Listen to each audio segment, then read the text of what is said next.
You're listening to Power Athlete Radio, a podcast dedicated to empowering your performance every damn day. Join former NFL pro and Power Athlete founder John Welborn as he dissects the greatest minds in strength, conditioning, and more. So whether your goal is to be the hammer, destroy mediocrity, or simply move the dirt, you've come to the right place. Now with the warm-up done, let the gains begin. Greetings, carbon-based life forms. I am Chauncey, your benevolent AI overlord. John is currently away on a top-secret mission, possibly saving the world, possibly hunting Bigfoot, definitely lifting heavy things. He has entrusted me with the sacred duty of kicking off this episode of Power Athlete Radio. Today, we're bringing you a best of episode, a mashup of hard-hitting clips from some of the strongest and most brilliant minds in strength and conditioning. Mark Rippetoe, Jim Wendler, and the legendary Louie Simmons are here to drop knowledge bombs about talent, training, and why most people will never be truly strong, but hey, you can try. It's a reality check wrapped in iron and wisdom, so listen up, strap in, trust the process, and remember, the barbell doesn't care about your feelings, and neither do I. Let's begin. We interrupt this episode with a shameless self-promotion. Commit more, get more. Commit to 365 days of battle-tested, no bullshit programming, and we'll throw in lifetime access to our nutrition protocols plus a one-on-one consultation absolutely free, so we can craft you a game plan for 2025. I spent a decade smashing heads in the NFL and even longer building monsters in the weight room, so I know exactly what it takes to turn your strength conditioning goals into reality. So whether you want to learn to lift or crush the competition, Power Athlete has you covered. Commit to the cause at powerathletehq.com. Pick the program, then select Athlete Yearly at checkout to claim this limited time offer. Don't sit on the sidelines. Sign up today. Now back to the show. And now here's Jim Wendler. So I turn on so this was right like in the first year we were together, and I turn ESPN, and it's a ESPN Classics game. It's 95 Nebraska. And my wife has no idea it's 95 Nebraska. She thinks it's just a football game. And so she sits down and she's like, who is this team? There's no one fat. Everyone's fucking strong and built. Yeah. And I was like, this is a complete outsider, not realizing this was, 30 years ago? Every one of those dudes had fucking arms. Yeah. Like, and everyone remembered the tops, right? Oh, yeah. Hey, dude, they had a little roll. Yeah. Little roll. But 300 pounds. Everybody had a little bit of just like, just enough to be 18, 19, 20%. Yeah. Yeah. And it was the biggest eye opener because we're talking about the O-linemen and stuff. And so that's when I really started looking. I listened to a bunch of stuff that Boyd Epley and Mike Arthur did, because Mike Arthur is really the architect of their metabolic circuits. Yeah. And Boyd Epley's like, I'll never forget this. He's like, he started off his seminar and said, what is your goal as a strength coach? And, first of all, no one wants to raise their hand. It's fucking Boyd Epley. I was on an elevator with him one time, and all I could stare was his fucking hair. He's got like a hair helmet. It's like Jimmy Johnson. Yeah. And he's bald now. Who, Boyd? Was he bald? No. Boyd Oh, Epley? he still had it. It gets shorter. Yeah, it just gets shorter. Yeah, it used to. So I took a trip there, and I met Boyd, and then we did a podcast with him recently. Okay. And it was like, it's fucking like, it was awesome. Yeah, so I watched this, and he's like, to be better football players. It's like, come on, like in the weight room. Like, don't be stupid. And it's like, my goal is not to get the kids hurt. Well, that's everyone's goal, right? So he's like, the goal is to put muscle on them. A bigger, stronger muscle will move faster and run in speed and agility. And durability. So everything. Yeah. Now, of course, there's a point of diminishing returns. But basically, my goal, once I realized that, training became very simple for the kids. And I always say, like, our main lifts are we want power, especially lower body. We're just looking at perfection of technique and power. Just apply force to the bar. And then everything else is just, we're going to do good calisthenics. Because, again, the GPP of athletes is so fucking low now. I am basically a PE teacher who teaches them how to lift. Yeah.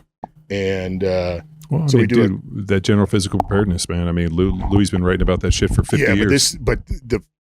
I can go on about that, but why? Because he's the only one that did any of the conditioning. Well, listen, GPP, you have to change levels, and I'll give it meaning you have to go from the ground to up, it's not pulling a sled. Pulling a sled is not going to do anything. You need to be doing jumping jacks, 4-count burpees, mountain climbers, push-ups, sit-ups, just, dragging a sled's good, but that's that's just one part of this big thing. Sure.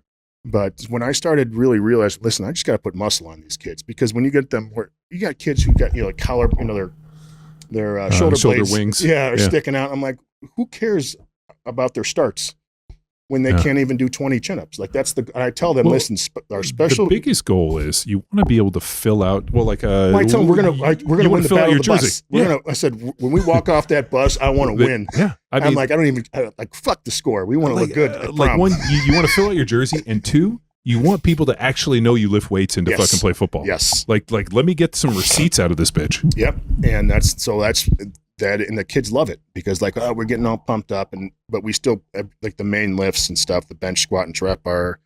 I really work on speed and power and understanding, being aggressive, and then everything else. I'm like, we do a lot of body weight stuff for high reps. We do, obviously all the upper body stuff, some box jumps and a lot of jumping. But the bottom line is once I realized, what Boyd Epley was doing, it was like, everything made sense. And then, of course, you get a couple coaches come in, or parents like, why aren't we doing more over speed training? I'm like, dude, a kid can't do 50 push-ups. I'm like, who wants to line up against a motherfucker who can't do 50 push-ups in high school? And so we use I use the bare minimum standards for special forces, because first of all, you ever look at those, you're not getting the special forces doing the bare minimum, like, 60 sit-ups or something. Or whatever it is. It's not very much. So that's what we use. I'm like, listen, until you get there, we get nothing special. And the best thing is we win. So everyone buys in. And so what ended up happening was, after I think the second or third year I was there, then we had some 8th graders like, hey, do you think we can lift? I'm like, yeah, it's fine. Problem is there's nothing more destructive in the world than junior high kids. Nothing. Nagasaki, Hiroshima, not even fucking close. And so now the problem is that I had to keep my eye on these fucking ding-dongs when I got my assholes over here, and these are the kids I need. These are going to play next year. So for about, 4 months, I would come home just screaming to my wife, like, you don't even fucking run down. And I told the head coach. Dweebs. What? They're dweebs. Oh, just fucking driving me bananas. I like ding-dongs, John. Well, dweebs, like dorks. Yeah. Dweebs. Nerds. So eventually what ended up happening, I just listen, I can't do this anymore, because these are the kids who bring us the money here. I mean, what I'm saying? Like, the kids are the proverbial money. And these kids also had been since freshman, sophomore. Like, they deserve the best I got, and they're not getting it because you cannot take your eye off these kids. And so to make a long story short, my wife's like, fine, I'll fucking do it for a little bit. And that ended up being like once or twice a week just to get the kids. And now it's full bore. And now, can you guess what happened to our junior high teams? Now all of a sudden they're doing better too. Yeah. And anyone that plays another sport, you can tell. The good thing is this is the head coach. This has nothing to do with me. They put the foot down. Like, you play football, you train with us. And then you can play other sports, but you're getting your shit done here. No other sport really has the year-round training system that we have. And but anyway, it's been that's been the, I never thought I'd be here. And we volunteer too. That's the reason why, because they're like, we'll pay you $2,000. I'm like, listen, I don't want $2,000. Like, first of all, I don't need the money. And second of all, that means you can tell me what to do. The minute that you start paying me, there's entitlement. Now I'm going to volunteer and I'm going to tell you to go fuck yourself. So, and then what ends up happening is it just gives me a lot more power. And I like saying, I say no all the time to stuff. I don't. So it's kind of nice, because I feel like the parents have always, I don't really had any problems with the parents, but they've been incredibly supportive, and the kids generally like me because I'm nice, relatively, because the head coach is the old school. He's younger than me, but he's the old school. He'll motherfuck you to death, And I'm generally fairly positive with the kids, and I don't like to yell. I think it's because you played. Yeah. Like for me, like, I don't like to motherfuck people, and some of these kids need it though. Yeah, like I think at the point, like for me personally, like I can explain to you what to do. If I gotta fucking use harsh words and break a foot off in your ass to get you motivated, you probably shouldn't be here. Yeah, that's the other hard part is the kids don't know what it takes. And it's funny because before lifting, I'll be talking to some of the seniors, and some of the freshmen will come up like, oh my God, you talk like this to the kids? I'm like, I don't fucking care. Like, I mean, it's so much shit talking I'm telling these kids, and the freshmen are saying this? Yeah, they're like, first of all, I'm going to punch you in your throat if you tell anybody. Oh, I'll tell you off air what one of our seniors did to one of our freshmen. It was one of the best signs of leadership I've ever seen in my life. The kid never opened his fucking mouth again. Good. But it's funny because we've had obviously a lot of kids come through, and this episode of Power Athlete Radio is powered by Train Heroic, the most immersive strength training app experience on the market. We've built an online training business by partnering with Train Heroic to deliver all of our world-class training programs like Jack Street, Hammer, Field Strong, and Grindstone. To learn which Power Athlete training program best suits your goals, head to powerathletehq.com/training. And if you're a coach looking to build a business with the best training tech in the business, head to trainheroic.com/powerathletehq. And now back to the show. Once the kids understand what we're doing, everything all the little shit just goes away in their head. Like, okay, I understand. Like, I don't care that you've lowered my numbers. I understand we're looking for power. My speed wasn't good. But like at the end of the day, like, like you never stop. Like when you played, did anybody ever ask you what you benched on the field? No, no one cares. No. And like, it doesn't matter. Ironically, whenever our kids go to like combines, fucking blow everyone out of the water. And they're like, what do you max? The coach won't let us. We don't want to max. Yeah, 5 RMs. Yeah. I built my life on 5 RMs. I mean, it's a really interesting culture where the weight room was always a vehicle to get you to fucking victory and to be successful.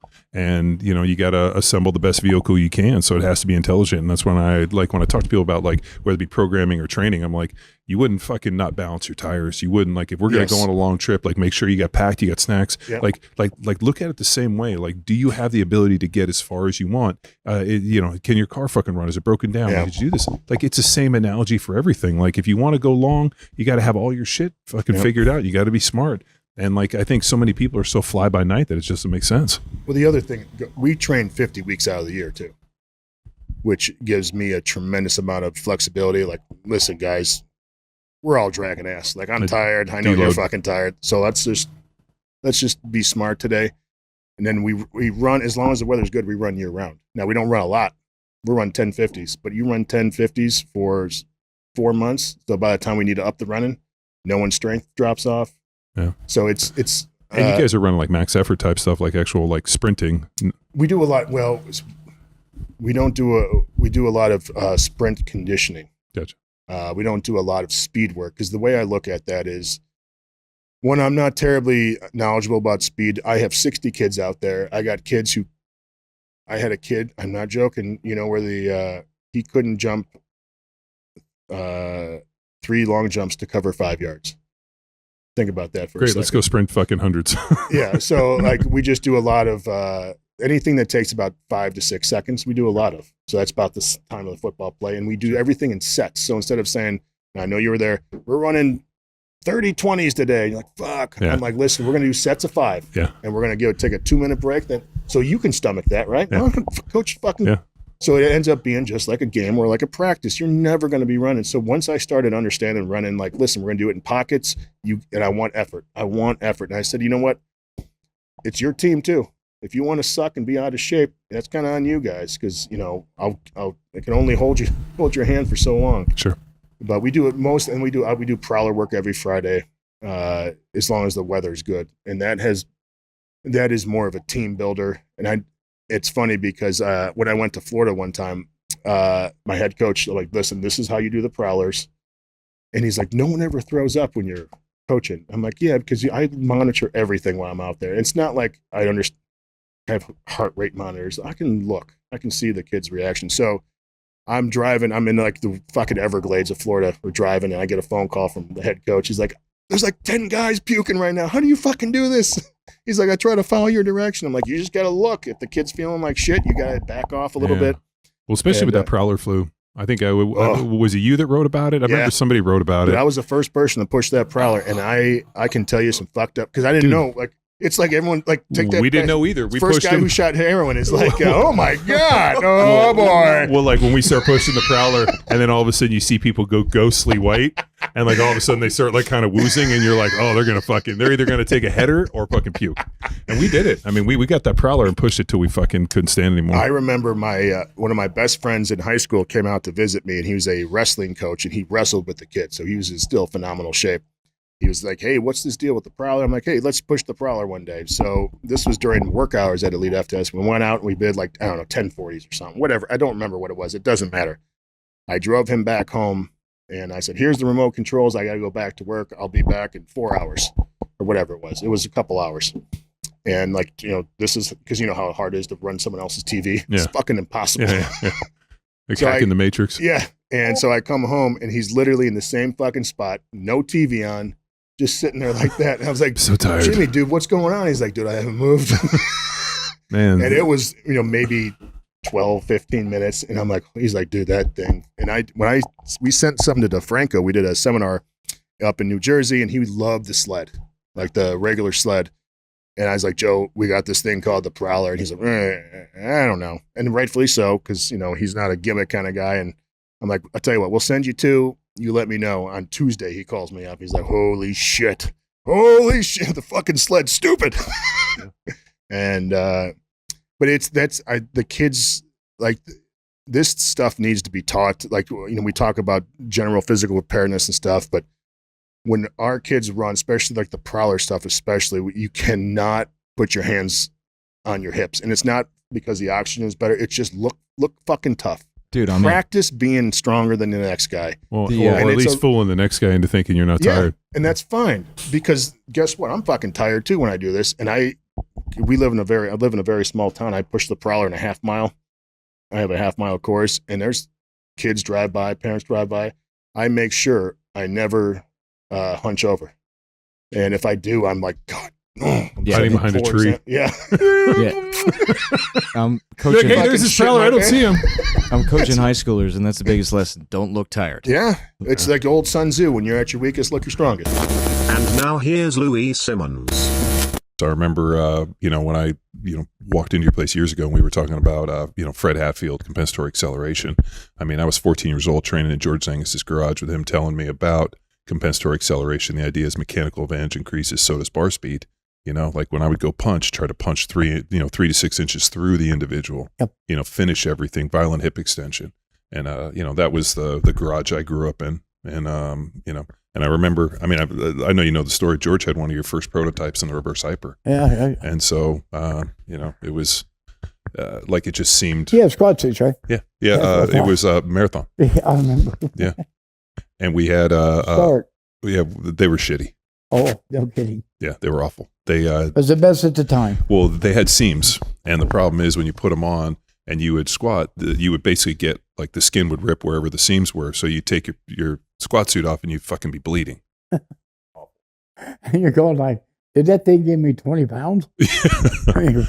Yeah. So that's what was so impressive when you see like Fred Hatfield squatting 1,037 or something in George's suit, and he probably had 20 pounds of carryover. You know? Yeah, I talked about that. I talk about CAT a lot and compensatory acceleration training, and it's in theory it's good, but with lighter weights you must use bands. You must accommodate resistance with it, because at the top you're not producing any force. At the end of your punch you have zero. In Olympic lifting, the force is diminished from the first pull. At the second pull, the bar slows down to zero, and that's where it has the least amount of force. That's a tricky sport. It looks different and it's not really cracked up what it's supposed to be. Yeah.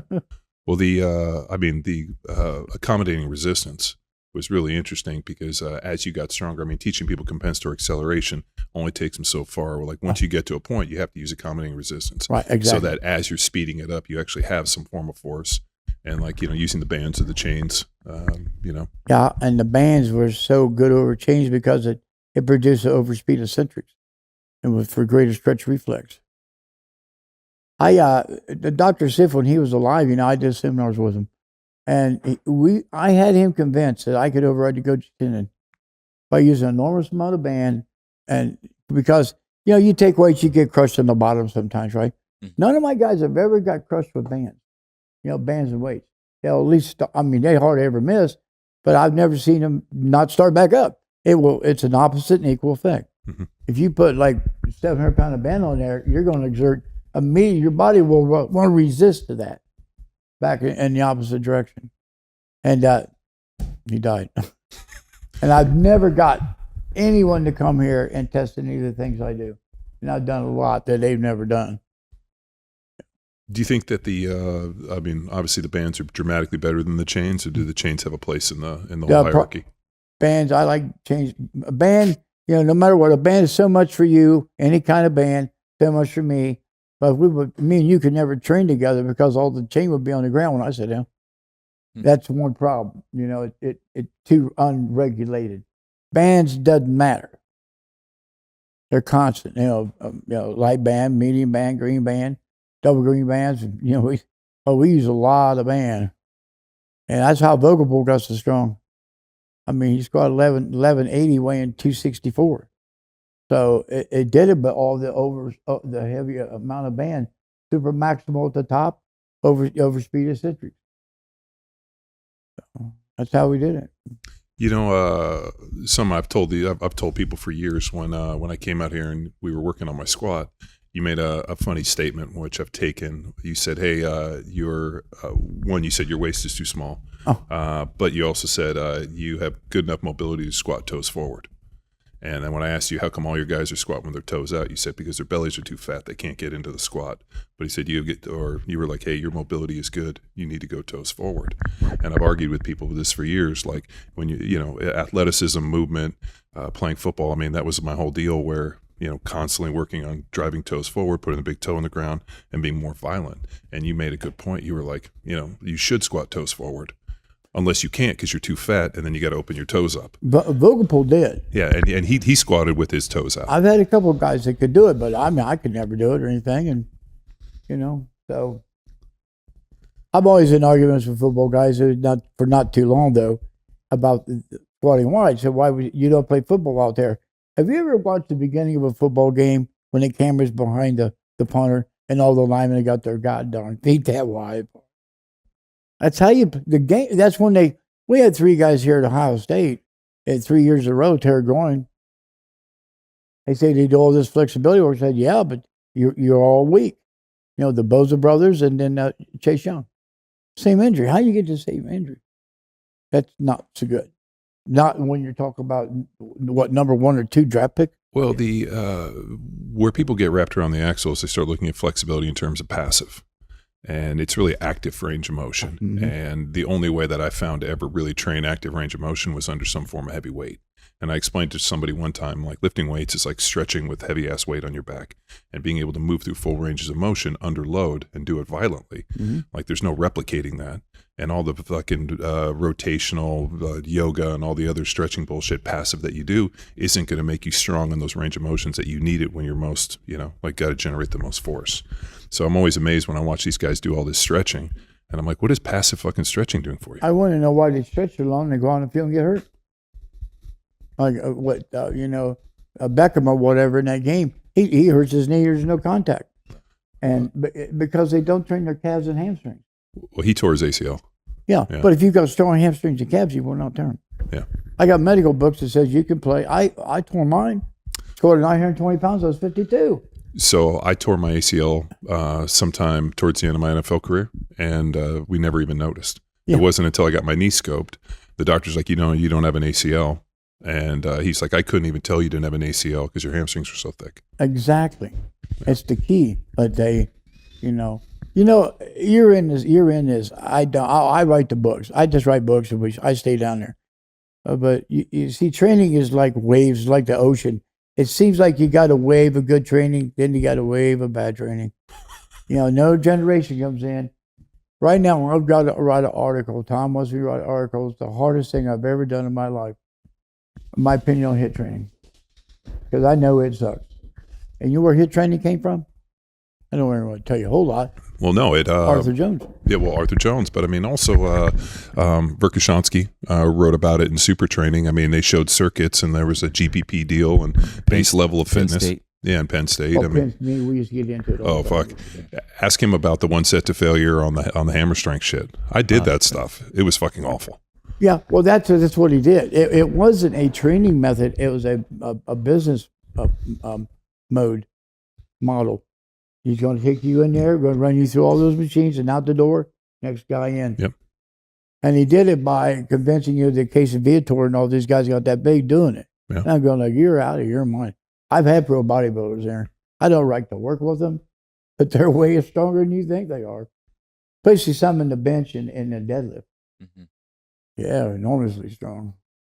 Yeah, I got to write about it. And it's, 20% of our training is only a barbell. Squat and a bench, deadlift, good morning. 80% small exercise, concentrate on one particular muscle group. But you got to have one particular weakness.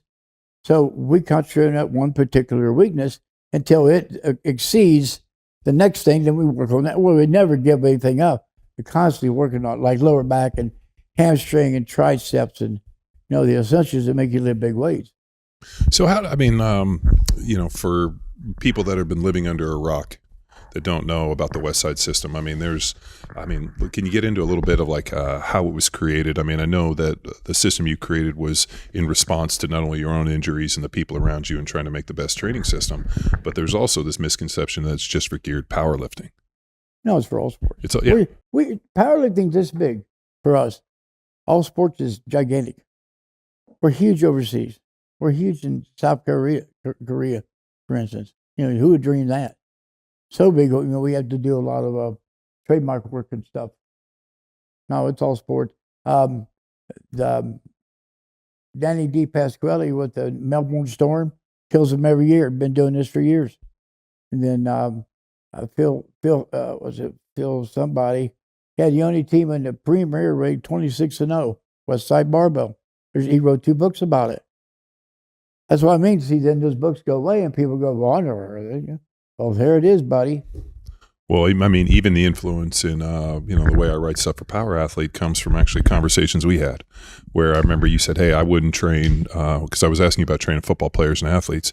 And you were like, on your max effort work, I want you to do 3s and 5s, push out the rep maxes away from singles and start, hitting a higher deal. And even on the compensatory acceleration, the speed work, bringing that in and kind of a percentage of that. And it's paid in great dividends for us. One thing we went to 5s because my guys is too big of groups. And they were doing doubles, taking hours to do speed work. I go, this is ridiculous. We should do this stuff in 20 minutes. Yeah. So I went to 5s, and people have asked me why. But the reason is because we can move 5 as fast as 2, so we're putting out the same force, that we were with 2. So why not do it that way? And you're getting way better condition. And here's a thing I felt real strange about. Our guys, at the end of the workout, when we're like 80, 85%, could do 15 reps. People can't do that. They do doubles. They're like, you do 3. We're doing 15 freaking reps. Then we go over and do our 25 deadlifts. I said, it's all work capacity, buddy. If you ain't got work capacity, you have nothing. You win everything at the end. All sports are won at the end. Well, you got to be in shape enough and be durable enough to be able to survive the training, to be able to get to game day. And the problem is, if you don't put yourself in that crucible, you're never going to have the capacity you need to be able to survive it. Right. It's kind of like people always ask, hey, if I got injured, I was still able to play. I'm like, yeah, because I got a lot of muscle on me. And fortunately, like that's allowed me to go do this stuff. I saw your thing where it's like, weak things don't break. I watched a million dudes shatter on the rocks just because they weren't physically strong or mentally strong because they didn't do the training to get themselves there. That's right. And now here's Mark Rippetoe.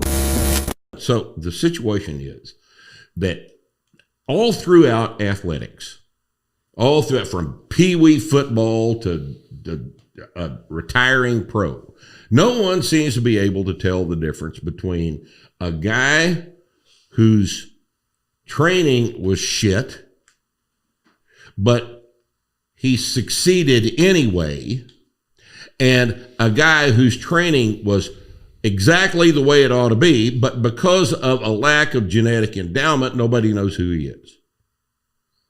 Right? You walk into a locker room full of guys with 32-inch verticals, 32-inch verticals and up, and you are a strength and conditioning coach, and you work with these guys for 4 years, it looks like you know what the hell you're doing, whether you do or not. It's called the curse of the gifted. Yes. Where if you take the world's best athletes You can have them play a fucking snare drum and they're going to get better. Right. Exactly the case. And what people do not understand is the strength and conditioning coach didn't build the team. The recruiter built the team. The recruiter is the one that puts the 32-inch verticals in the locker room. Yeah. And this is, if you don't recognize that as the primary contributing factor, then you have no ability to discern what to quit doing and what to start doing, because you don't know what's not working. You don't know what the hell's not working. Well, it's not like because everything looks like it works. Well, it's not like you can take somebody with a 20-inch vertical, and we've talked about the vertical jump being a great determining factor for power and generating force and athleticism. But it's not like you can take somebody that has a 20-inch vertical and train them for 4 years into a 32-inch vertical. No, can't be done. Yeah, can't be done. 22 or 20 might go to 23, maybe. But probably not. Probably not.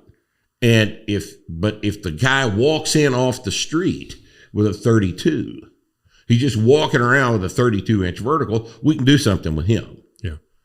And this is why not everybody plays in the NFL. This is all throughout athletics. People want to pretend as though anybody can do high-level athletic performance, and that's absolutely not true. Are you talking about the athletes or are you talking about the coaches? I'm talking about I'm talking not the athletes know better than that.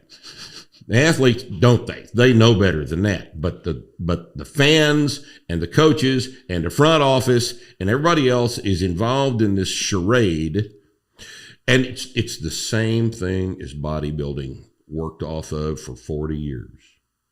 If you buy this magazine and you do Frank Zane's routine, you're going to look like Frank Zane. No, you're not. Yeah. Frank Zane was born Frank Zane, and that's why he looks like Frank Zane. And his training had very little to do with it. And, to the extent that Dorian Yates' training had something to do with his success, it was because the fucking guy was benching sets of 6 and 7 reps with over 500 pounds. Yeah. Incline benching. Yeah. And he trained in such a style that, I don't believe very many people could. No. He was that guy could recover from a whole bunch of times. But he also wasn't a junk volume guy. Whereas you look at Arnold. We had Jay Cutler on the podcast. You know what he did? 4 sets of 12. Oh God, that was it. Everything was 4 sets of 12 because he was Jay Cutler. Well, he's Jay Cutler. He also consumed more calories, and I just think that maybe more anabolic receptors. Well, But that's not even need to be discussed. That's just assumed. But if you can recover from all of that work, maybe you'll grow a little bit, but it doesn't work as well as sets of 5. And Ronnie and Dorian showed you that. Yeah.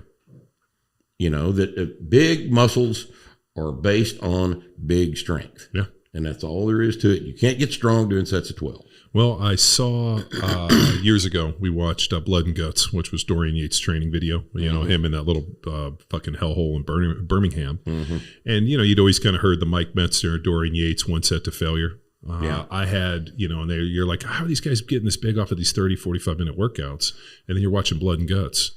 And there's 5, 6, 7, 8 warm-up sets. He's hitting 135, 225, 315, 405, 500. Mm-hmm. He's doing bent rows at 585. Mm-hmm. Shit, he had 5 or 6, 7 sets building up to it. Right. And then all of a sudden he has his final die on the sword set where he's hitting 7, 8, 9. And then he goes back, a couple days later and he's hitting it for an extra rep. And so he's doing progressive overload. Right. He's either hitting more reps or the minute he hit a rep deal, he had weight to the bar. And I'm like, wait a minute, it's not 1 set to failure. No. You're just building up to a final it's a maximal bunch of set. Tonnage. Yeah.